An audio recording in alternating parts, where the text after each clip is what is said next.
Hello and welcome. The theme of this training is that feedback conversations are not something that can be left to a monthly review meeting and certainly not your annual appraisals. Continuous, constructive and candid feedback is essential to help your team to develop every day. In this video, I want to give you the fundamental concepts of what great feedback looks like. And I'm also going to give you a feedback conversation structure that will help you to deliver both positive and developmental feedback. Mostly though, I want you to come away from this video understanding that feedback is a development conversation to help your team to raise their levels of performance. So these are the feedback fundamentals that really underpin my thinking around this subject. Okay, so let's walk through them one by one. So I want you to think about feedback as being a two-way communication, and feedback should always lead to a positive outcome. Okay, so feedback should be that. It should be a conversation that you have. Now, too many times I see managers delivering feedback via email or Slack or some other messaging technology, and from time to time that might be appropriate. But if you really want to have meaningful feedback conversations, sit down and have that discussion, and that way you can really learn about the different perceptions and perspectives and the obstacles and so on and so forth. So if you really want your feedback to have impact, sit down and have a conversation about that. The second thing to consider is that feedback should always lead to higher levels of performance. And what we're doing there, we're either confirming the great work that people are doing, okay, or we're allowing individuals to become aware of and improve behavior and actions that aren't quite working. Okay, so we're always looking to support higher levels of performance. You'll notice that feedback isn't a telling off or a disciplinary conversation. Okay, that's a different subject in itself. Feedback is a development conversation. The third thing I want you to think about is that feedback is a powerful recognition tool. Now, if you think about it, what does being told you've done a great job do for you? And so with that in mind, I want you to think about the people on your team. Who do you think really needs a positive piece of feedback right now? Maybe to help them build their confidence, to give them some motivation and so on and so forth. So feedback in itself, or positive feedback, can really help build confidence in people and help to build that trust in how you work with them. So find your opportunities to give positive feedback if you're not doing that currently. And this brings me on to the next point, really, where successful feedback really allows for open and honest dialogue, which helps to build those relationships. Now, if you are a team manager, like, one of the fundamental things that you need to focus on is building trust in how you work with your team.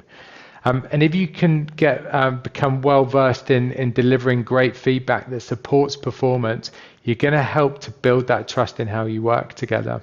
Okay, so feedback can really facilitate that. And the final thing I really want you to consider is that feedback should always be in relation to a clear expectation conversation that you've already had. Okay? If you're finding yourself giving difficult feedback in respect of something that you've not discussed clearly before, you're setting yourself up for a tough conversation. In that situation, I recommend not giving the feedback, but merely set some time aside to have a clear conversation about what you expect moving forward. Okay, and then use that as a reference point to give feedback further down the line. Okay, so just check whether or not you've had that conversation about expectations first, and if you have, then the feedback is appropriate. So I want to share with you a conversation structure that's going to help you to deliver a quality piece of feedback every time. So as you can see, SIFT is a very simple mnemonic, and it has 4 key elements to it. And so let me talk you through each of those elements, because I believe if you can talk about each of those elements in detail, you're going to be able to deliver a really quality piece of feedback. Okay. So the first thing we want to include in our feedback is the specific element, and this is about describing the evidence. Okay, so what specifically have you noticed that you want to give some feedback on?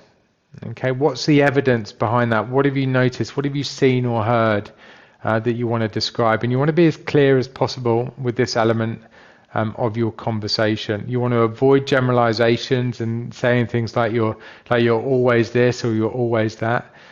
Talk about specific examples where possible. The second thing you want to include in that feedback is to describe the impact, okay? Describe the bigger picture, okay?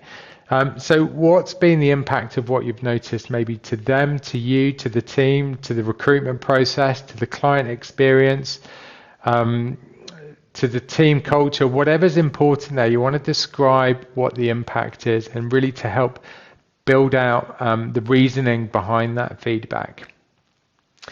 The third thing you want to include in your feedback is the feeling, and this is going to really help to own your message. Okay, so if you're feeling a little bit frustrated or disappointed through what you've noticed, I want you to feel comfortable to express that, because it's going to help you to really own your message.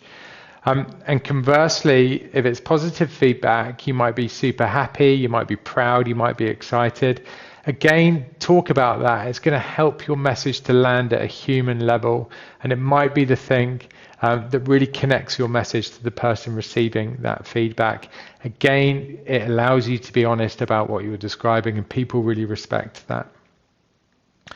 And then the final thing you want to think about is the take action. And so what is the thing that you want them to do differently? What's the change that you're looking for? Okay.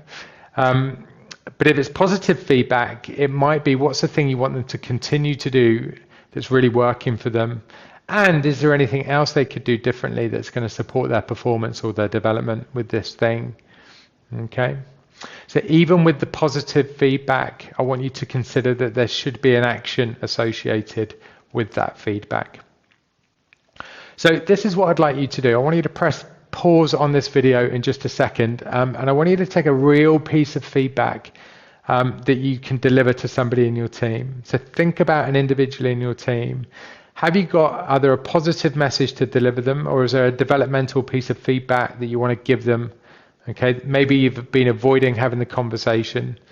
Okay, and take yourself through the SIFT structure to help prepare your thinking, so that when you go in and have that conversation, you can include each element of the structure when you have that feedback discussion.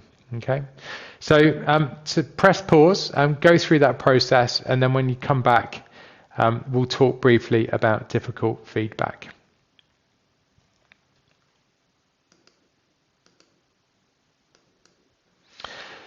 So, difficult feedback. Well, if you label feedback as difficult, you're going to make it difficult.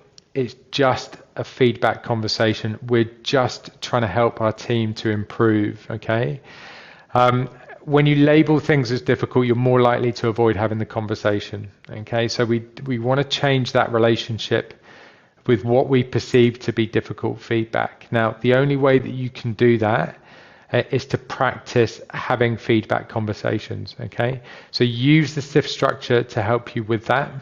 And the more you can practice giving feedback and welcome the feedback as well from your team, the more that conversation is going to be part of how you work together throughout the week, throughout the month. So the more you can practice, the better it's going to become at this, and you're going to stop seeing feedback as a difficult conversation. Okay. And that brings me nicely on to what I'd like you to now do differently as a result of this training. And I really want you to challenge yourself to take a specific piece of feedback that you want to give to somebody in your team. Now, you can think about that as a developmental piece of feedback or a positive piece of feedback, but I want you to really practice working with that conversation structure. Okay, so take yourself through that SIFT structure, write down your notes, and then give yourself a deadline and have that conversation and challenge yourself to do that differently, raising your own performance and how you deliver feedback for your team. That's it for this video. Thank you so much for your time. I hope you took value from what we've discussed, and I'm sure I'll see you again soon.